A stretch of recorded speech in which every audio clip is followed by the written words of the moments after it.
Good afternoon, ladies and gentlemen. I am from South Africa. I think the reality is that the mobile phone will be, for many people in Africa, the only connection to internet for many, many years. As a matter of fact, sharing a phone will be the only access to internet. You can say the remote control of the universe or the universe. I want to share with you our evolution and in the process maybe highlight some of the challenges in the mobile industry. I think the desire to set communication free and to create a community around that, that was the primary goal to start MXit. The very high SMS cost and data costs made our journey much easier.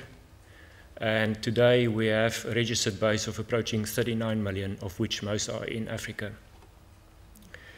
We became the darling of the youth in South Africa overnight by providing a small application to be downloaded on the mobile phone and to enable unlimited sending of messages 10 times the size of an SMS.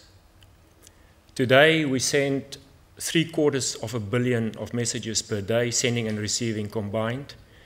And we see that that number will increase to 1 billion very, very soon. If I look at our evolution, how we started as a pure messaging platform, just enable our users to chat free of charge. The operators do charge, obviously, data. And then move into multimedia a couple of years ago, enabling our users to send not only pictures and videos, but also voice clips to each other. Currently, we support 2,500 different phones from very low end to the high end. And our mission is to make the phone smarter, even a dumb phone, to make it smarter. Today, we have a whole ecosystem, and I will discuss just 10 of them briefly. We launched last week a new version, version 6, which enables search, portals, blogging, and so forth. So we hope to increase our footprint dramatically. If I look at what we involved in, MXit is an infrastructure that is basically a messaging system that has evolved into a social network and a number of other features. Just quickly, gaming, multiplayer games. We have 250,000 people playing chess on our platform. We've developed a chess platform, and they can challenge each other. There is a rating system. They can chat to each other playing chess. We also have educational games, multiplayer games. The challenge is to enhance that offering. Socializing, we created chat rooms for people that are lonely to meet other people, and as a matter of fact, it's used for dating quite extensively. Content, we've been selling content, our platform, for a number of years, weather, news, even novels.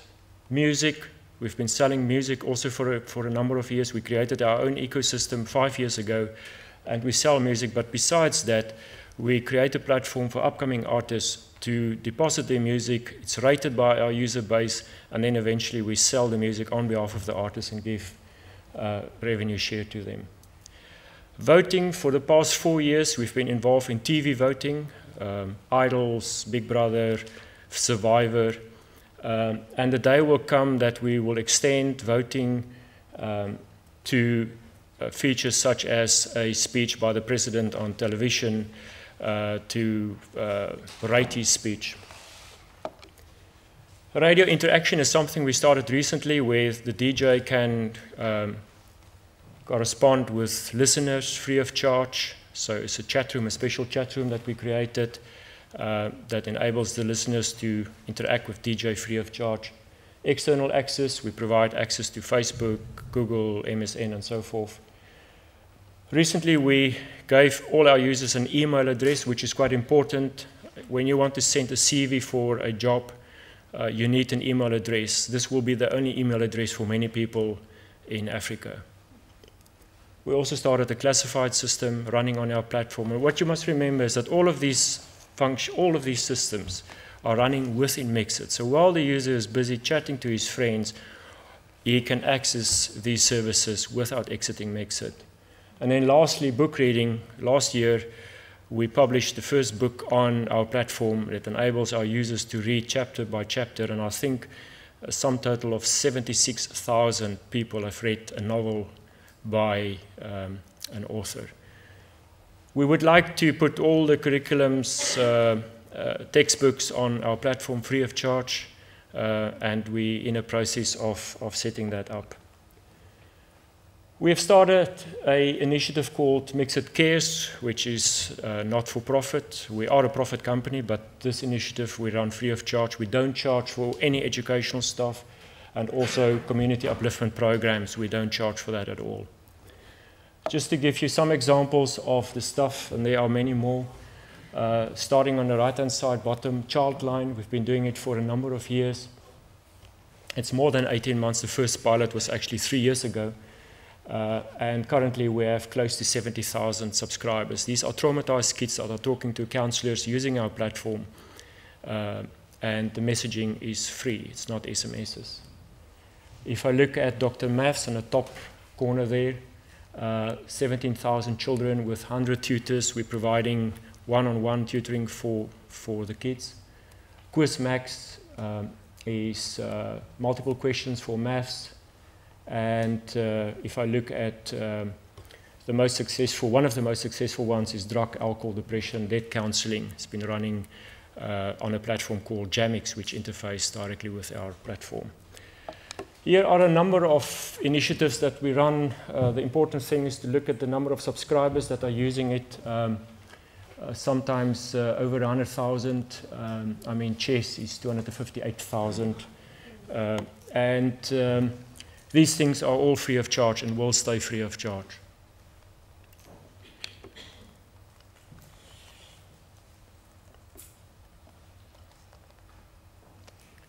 Okay. I think what is also important is that we need to open our platform, and about September last year we published an API that any developer can use. And what we do is to give mobile entrepreneurs an easy road into starting their own businesses. And if you look at the 4 main issues for any entrepreneur in the mobile space, it's basically, how do I get access to a large community, a captive community? How do I handle phone support? There are thousands of different phones out there, each with a different screen size and operating system. How do I handle billing? How do I charge for content? And how do I advertise? And we make this quite easy for entrepreneurs. We share revenue with them 70-30. And the most successful application today on MXit is a game, a multiplayer strategic game called Moonbase. It's text-based. We have over 200,000 people playing it on a regular basis. It's free. But if you want to speed up the game, you pay. And we handle the billing for the company. So it's quite important that we enable entrepreneurs to get an easy road into the mobile space.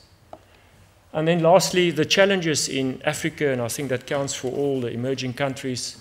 And this is not only for startups, but also for users. What you must remember is that 90+% of all phones in Africa are not smartphones. And they will remain like that because phones are not just dumped into a dustbin, they are handed down from father to mother to child to whatever.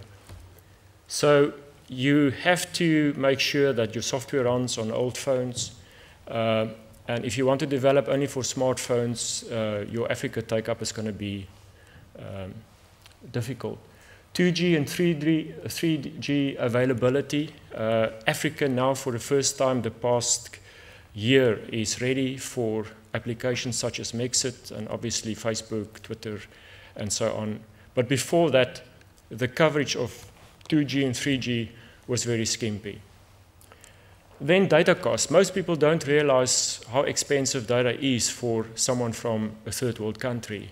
You must remember the user is paying for data. And what we find is that, especially in South Africa, users will go and experiment with Facebook until they get their first bill, and then they're off Facebook because the data cost is just excessive. And when we started MXit, data was very expensive, roughly about €5 per megabyte. So we spend a lot of time in tailoring the protocol to be very, very light, and that is one of our main advantages at this stage. Obviously, low PC penetration. If you want to have an online campaign, you can't bargain on that. Poverty is a real issue in Africa and emerging countries. Mobile network operators, they have changed quite a bit, but when we started in 2005, they were extremely hostile, and some of them actually blocked us because they were scared of eroding their SMS revenues. Languages, just in South Africa alone, we've got 11 official languages. There are a myriad of languages. So if you want to shape content for African community, it's a real challenge. And obviously, cultures is the same. Relative small user base in Africa. I think we just passed the 500 million mark recently. So it's not the biggest community of mobile phones. And then obviously in South Africa specifically, and in Africa, a great shortage of technology skills. And then the funding is a real challenge in South Africa because the VCs are still of the opinion that they need all the protection they can get. That is my story. Thank you very much.